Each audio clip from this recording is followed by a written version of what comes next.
Now that Donatello is in custody, can the rest of the Teenage Mutant Ninja Turtles rescue their brother and finally understand what he's been going through? Let's talk about it in the latest issue of TMNT. This is Teenage Mutant Ninja Turtles number 9. Let's do it.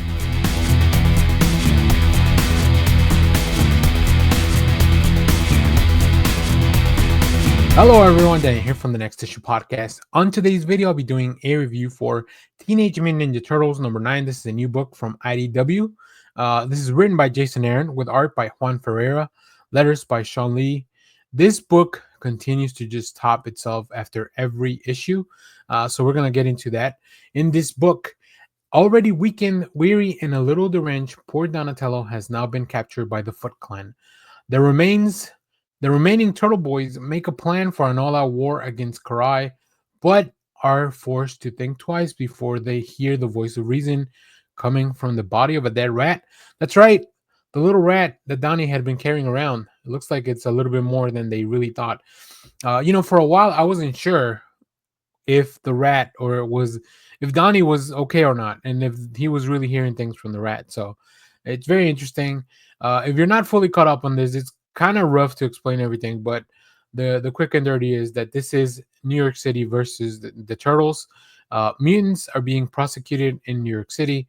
The Turtles have been accused of heinous things, and they also have a very broken relationship between themselves, including that Splinter's gone and he's dead.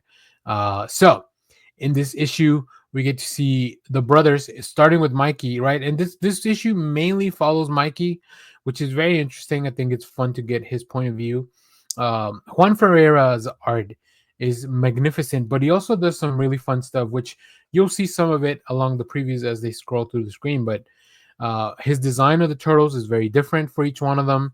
Raphael, big, burly, Mikey, like full of kind of a goofy sense of it, but also like he's still pretty sad about losing a lot of his stuff, a lot of his career, and of course his brothers.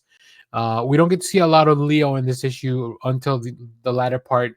But also, as we get to see Donatello, he's weak, he's emaciated, he's a broken turtle, and we've known that ever since the series started.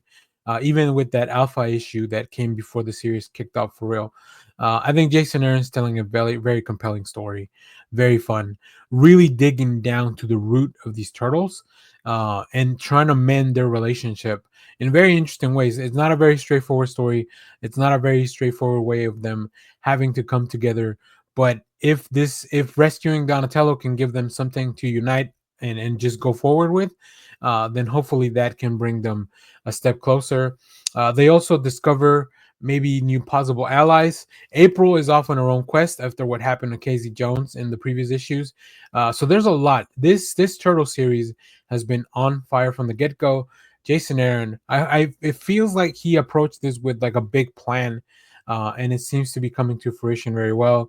Not only by the team of artists that he had on the first arc, but just Juan Ferreira is such a solid artist, like incredible stuff, like very dynamic, very cool action scenes. But also, it is interesting how he manages to show these emotions coming out of the turtles because they have a very specific design, right? They have these big heads with the big grins. So, like, making a turtle show emotion in their face, it's very interesting.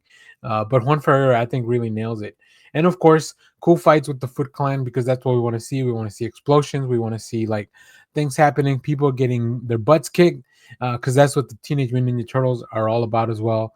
And hopefully, maybe waking up the people of New York a little bit and trying to convince them that the turtles are not who they are, being portrayed as in the media and by the government. So yeah, there's a lot of fun stuff in here that you can really dig into. So if you're reading the Turtles book, let me know what you think about it down in the comments. Let me know which cover you pick up because these turtles always get really cool covers by very cool artists. I believe this one is by Jorge Fornes, who's one of my favorite. Just he's a great artist, but when it comes to Batman, I love his work as well. So thank you for watching, everyone. Remember to share, like, subscribe.